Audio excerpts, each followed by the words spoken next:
Yo, hey, this shit easy, nigga. Hey, all I'm talking about, nigga, I'm still out here trying to get it. Contender Regime Boxing, checking back in with y'all, man. What's good? So I want to talk about Devin Haney versus Lomachenko, upcoming Undisputed match, May 20th in Vegas.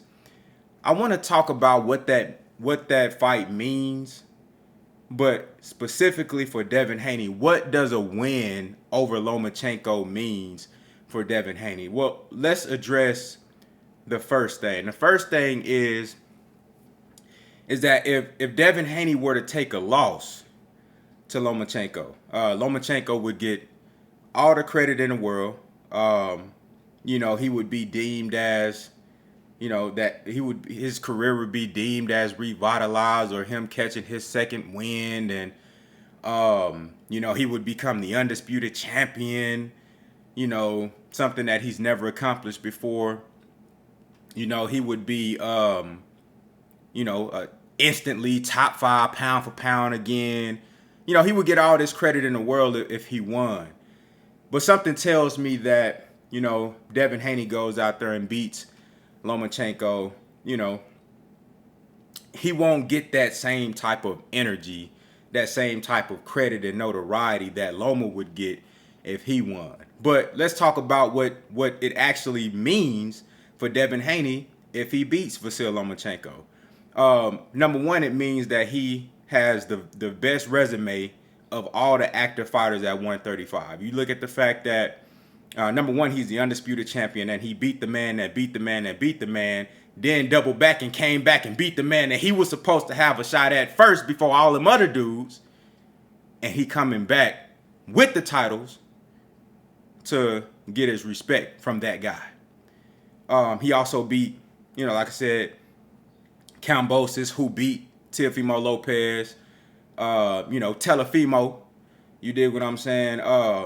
Jojo Diaz, very good win at 135. Jojo Diaz, very good fighter. You know what I'm saying? Jorge Linares.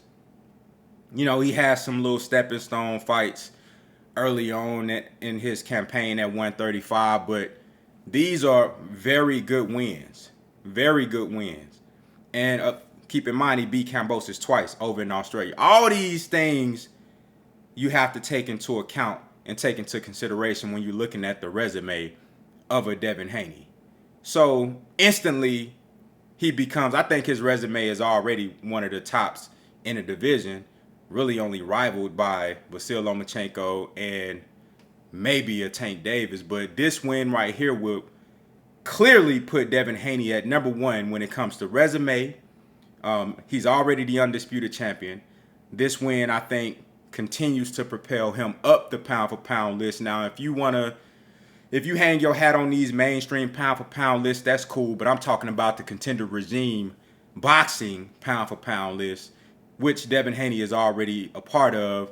I believe my last list, I had him ranked somewhere, maybe I think like 7 or something like that. He's up there. But this would continue to propel him upward on that list. A win over Lomachenko garners the respect. Even if people don't want to admit it, it garners the respect from, a level of competition standpoint, somebody to be reckoned with, somebody, they say, well, you got guys like Shakur Stevenson, you got the Gervonta Tank Davises, you got the Frank Martins, you got the Keyshawn Davises of the world, but this until those guys actually mix it up and get in the ring, you have to respect Devin Haney. One of the reasons why people didn't want Devin Haney to get those titles is because they didn't want Devin Haney to be validated. They wanted to continue to be able to call him the email champion. They wanted to be able to continue to discredit him and all the hard work and dedication that he put in. They wanted to be able to shun Devin Haney and make him seem like an afterthought because guys were ducking him and still is to this day. And they knew that there wouldn't be like a big fuss made from casual fans to put him in a ring with certain guys because he doesn't have a casual fan pleasing style that's, pleasing to the eye of I wouldn't even say boxing fans, but look, casual boxing fans who really don't know too much about the sweet science. All they want to see is blood, guts, and knockouts. You know what I'm saying? So they knew that they could get away with saying, oh, he don't have no power, he pillow-fisted, he's boring, and he don't got no titles. He the email champion, he ain't beat nobody in the ring. They wanted this shit to continue to carry on so they can discredit Devin Haney and not have to put their favorite fighter in there so he can make him look like a fucking amateur. The possibility of that they're afraid of. But now that he has a title, they still trying to use different shit to discredit him.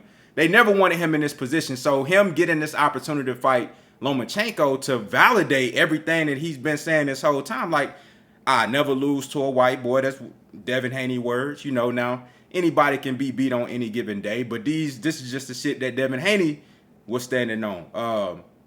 I'm better than Lomachenko. I'm just better than this guy. You know what I'm saying? I've been better than him. And I'm telling y'all, that's what it is. All that shit get validated with a win over Lomachenko. A lot of people don't want to see that. But that's what this fight means for Devin Haney. It continues to show and prove that Devin Haney is the talent that I've always said he is, that a lot of the boxing experts and, pugilists, guys who really follow the sport and really respect the sweet science, things that they said about Devin Haney, singing his praises and, talking about the eye test, what they see on film and the things that he's been able to display in these fights and the obvious skill level that he has, the pedigree that he has, man, is all validated. So I think this right here, Devin Haney is the undisputed champion. He don't got to chase nobody. He got the money. He got the fame. He got the belts. He got the accolade. He got everything, bro. Dude has a big following. He got star power. He has the skills. He has everything that you like. Devin Haney is the consummate professional. He's the guy that if you're raising a young fighter and you say, who should that young fighter model his not necessarily his personality, but how he moves as a fighter, as a warrior, as a champion, how you present yourself to the world and how you go about your business. Devin Haney will be the guy that I would point that young fighter to. That's the type of guy you should follow. Want all the smoke, never turn down no fades, want to be the best, want to fight the best, and want to be a champion. You dig what I'm saying? So Devin Haney has all these things. He don't got to beg or chase nobody, but the fact that he's doing this just shows you the level of heart that he got and the competitiveness, the fact that he don't want nobody else to be able to say they better.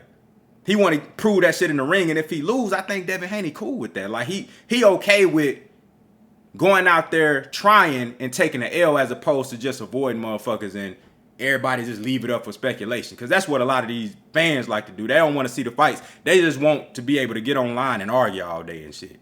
I actually want to see the fight. So, y'all let me know what y'all think down in the comments. How do y'all feel about, what do y'all think this fight means for both fighters, Devin Haney and Lomachenko, but specifically Devin Haney?